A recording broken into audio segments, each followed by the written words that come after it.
Edward the second by Christopher Marlowe. Edward دوم از Christopher Marlowe کا خلاصہ اب اردو میں۔ پیشکش مظفر حسین۔ کرسٹوفر مارلو نے 2 نامکمل ڈرامے بھی چھوڑے ہیں، مگر ڈرامائی فن کے لحاظ سے اس کا بہترین ڈرامہ تاریخی ٹریجڈی ایڈورڈ دی سیکنڈ ہے، جو 1593 میں اسٹیج پر پیش کیا گیا۔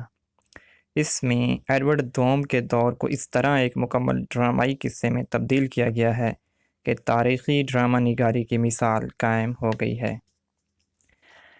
ایڈورڈ کی گیوسٹن سے غیر فطری محبت مرکزی واقعہ ہے، جس کی بنا پر اس کی ملکہ ایزابیلا اس سے ناراض ہو کر علیحدہ ہو جاتی ہے اور اپنے عاشق مورٹیمر کے ساتھ مل کر انقلاب لاتی ہے۔ ایڈورڈ کو کلنگ ورتھ کے قلعے میں قید کر دیا جاتا ہے، جہاں وہ قتل کر دیا جاتا ہے۔ آخری مناظر میں وہی زور ہے جو فاسٹس کے آخری مناظر میں ہے۔ اس ڈرامے میں غنائی تقاریر بہت کم ہیں اور مکالمہ صحیح ڈرامائی انداز کا حامل ہے۔ ایڈورڈ کا کردار بالکل تاریخی ہے۔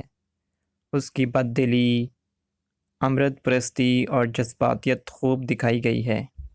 مورٹیمر مارلو کے دوسرے ہیروؤں کے قریب آ جاتا ہے، مگر واقعاتی سطح پر رہتا ہے۔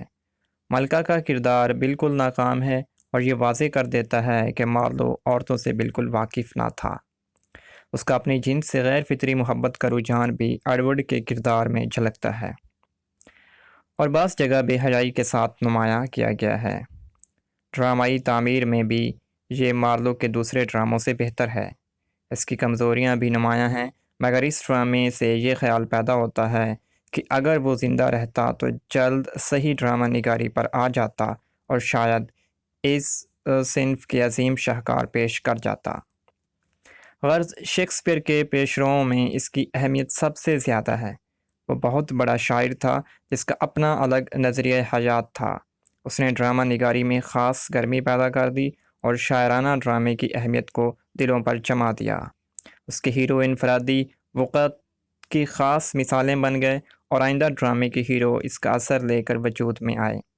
اس نے تاریخی ڈرامہ نگاری کی بنیاد رکھی اور نظم مورع یعنی بلینک ورس کو ڈرامہ نگاری کے لیے موزوں ترین ثابت کر دیا۔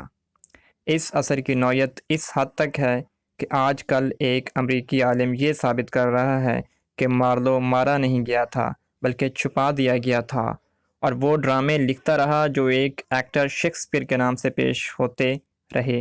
چنانچہ شیکسپیئر کے ڈراموں کا مصنف اصل میں مارلو ہی ٹھہرتا ہے۔ اس نظریے کی صداقت بہت مشکوک ہے، مگر مارلو کی عظمت اپنی جگہ پر مسلم ہے۔ مارلو رومانی فطرت کی اہم ترین مثالوں میں سے ہے۔ وہ شیکسپیئر ہی کا نہیں بلکہ بائرن اور شیلے کا بھی پیشرو ہے۔